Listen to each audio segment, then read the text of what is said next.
Bien, vamos a retomar el contacto. La tercera, dicen, es la vencida, con Loreto Seguel, quien es la directora ejecutiva del Consejo de Salmón, para retomar la conversación sobre esta iniciativa de ley del proyecto de áreas protegidas que se tramita hoy día en la comisión mixta. Loreto, ¿nos escuchas bien? Sebastián, espero que sea la tercera la vencida.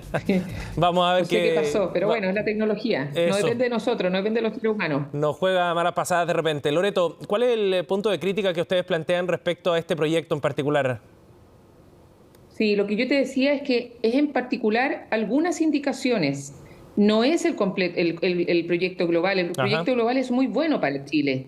Entonces, hay una indicación en particular que es la indicación que lo que busca es eliminar la normativa de una ley que es la Ley de Acuicultura y Pesca, que es la que resguarda las actuales concesiones. Y entonces, cuando uno cambia algo de esa ley, por supuesto que afecta a las actuales concesiones. Y esa es nuestra preocupación. Por eso es que hemos sido muy categóricos en decir que esto no es solamente hacia el futuro, sino que también a las actuales concesiones, las 431 concesiones. Loreto, para ser bien específico, ¿cuál sería el impacto en las actuales concesiones que tendría esa indicación? Porque lo que dice la ministra Maysa Rojas es que esto va a tener un efecto eventual en la renovación de esas concesiones y algunas de ellas vencen en 10, 12 años más. En ese sentido, Sebastián, es muy claro esto, que se genera la prohibición para los centros de cultivo en zonas de reserva. Por lo tanto, no solamente es hacia el futuro, porque cuando voy a hacer y hago la eliminación de la norma que me permite hoy día los centros de cultivo en zonas de reserva, entonces también estoy prohibiendo a las actuales, porque estoy afectando la ley que las protege y que les otorga funcionamiento hoy día. Esa es nuestra preocupación. Pero hay una convicción, dime. Sí, para ser bien preciso, ¿ustedes temen entonces que si se aprueba esta ley se pueda revocar alguna de las concesiones que hoy día está vigente? ¿Ese es el punto?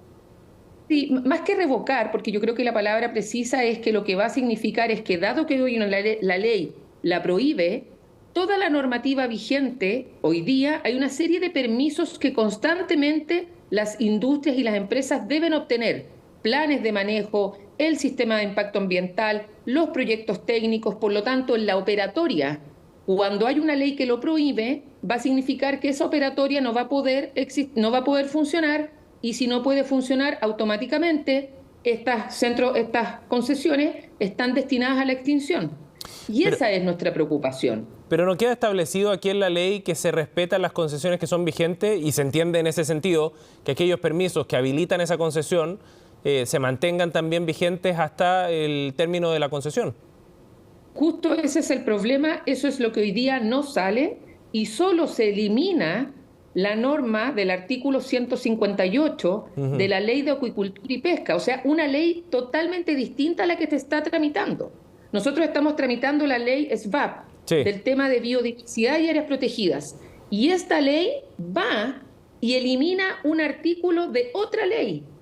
Y esa ley es la que permite los centros de cultivo en reservas. De acuerdo. Esa ley de acuicultura es la que garantiza que puedan seguir operando. Y ahí está para nosotros la preocupación. Por eso, Sebastián, nuestra solicitud a la autoridad, al Ejecutivo, y que hoy día, bueno, esto está radicado en el Congreso y somos muy respetuosos de estos procedimientos y de estos procesos, es que efectivamente discutamos estos temas en la nueva ley de acuicultura.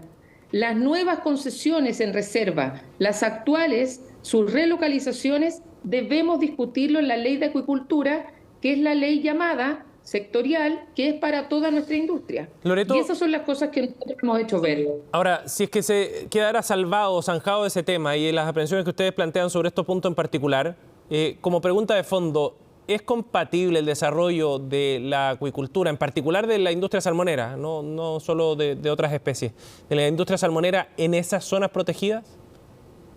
Yo creo que aquí es donde viene el tema de siempre mirar los altos estándares medioambientales sobre los cuales se puede hacer convivir distintas industrias en distintos lugares. Eso es algo, y por eso quiero decir que nosotros estamos muy de acuerdo con esta ley de SVAP. Nos permite como país tener un servicio especial preocupado por la biodiversidad. Y eso lo apoyamos, y lo apoyamos con fuerza. Por lo tanto, en la medida que nosotros seamos capaces de planificar ¿no es cierto?, planificar lo que queremos, cómo hacemos convivir una industria tan relevante para la macrozona sur, Sebastián. Es una realidad que esta industria se fue desarrollando hace 30 años y fue siendo parte del desarrollo regional de 3 regiones. Esto no es solamente un decirlo, es cosa de verlo. En lo personal, cuando uno va y está en Aysén, está en los lagos, está en Magallanes, son regiones que se han desarrollado gracias a esta industria.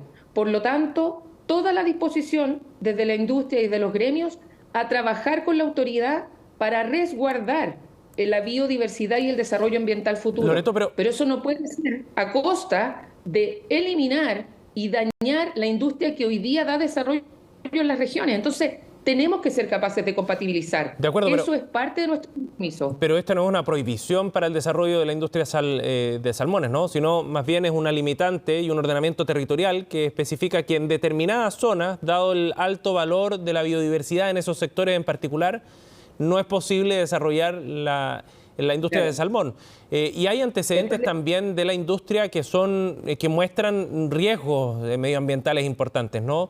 Recordemos lo que ha pasado con el virus ISA, recordemos también la fuga de miles de salmones en algunos centros de cultivo. O sea, hay algunos episodios que hacen o que generan más bien cierto escepticismo respecto a los estándares medioambientales de la industria también. Sebastián, ahí totalmente de acuerdo, lo he dicho muy claro y fuerte desde que asumí la dirección del Consejo del Salmón. Tenemos grandes desafíos y responsabilidades y como industria debemos hacernos cargo de eso.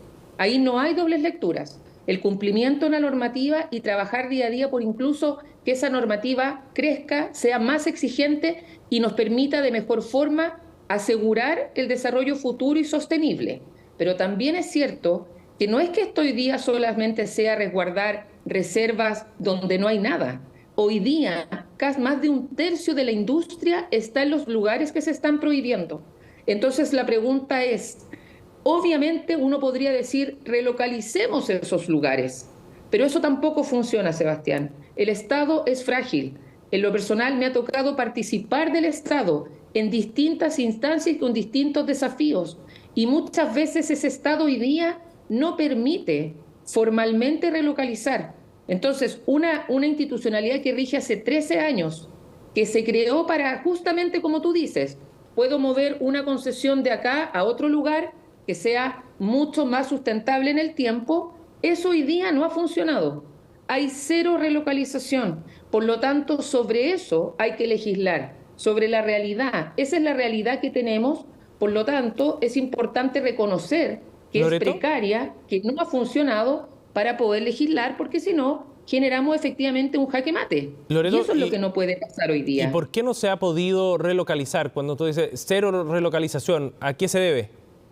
Sí, yo creo, primero, esto es una institucionalidad que rige desde el año 2010, que permitió que la industria pudiera pedir relocalizar los centros de cultivo.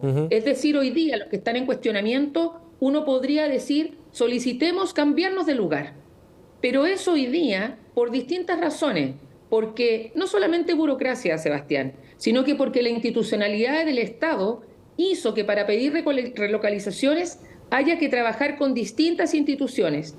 Y muchas veces, cuando legislamos y cuando hacemos institucionalidades en Chile, no nos damos cuenta que unas tienen que conversar con otras, y entonces eso hace que hoy día hay más de 500 solicitudes de relocalización, más de 200 se han rechazado y 300 los expedientes siguen abiertos.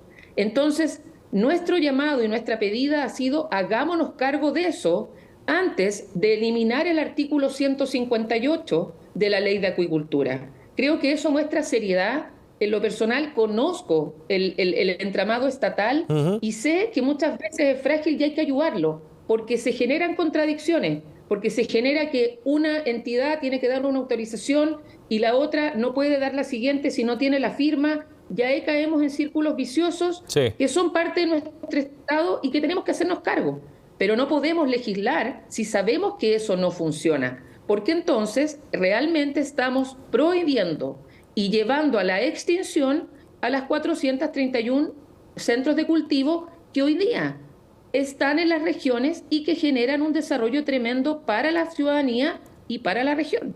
Bien, Loreto, muchísimas gracias por conversar con nosotros esta mañana. Veremos qué es lo que ocurre hoy día en esa comisión mixta. Gracias por el contacto. Muchas gracias por el contacto.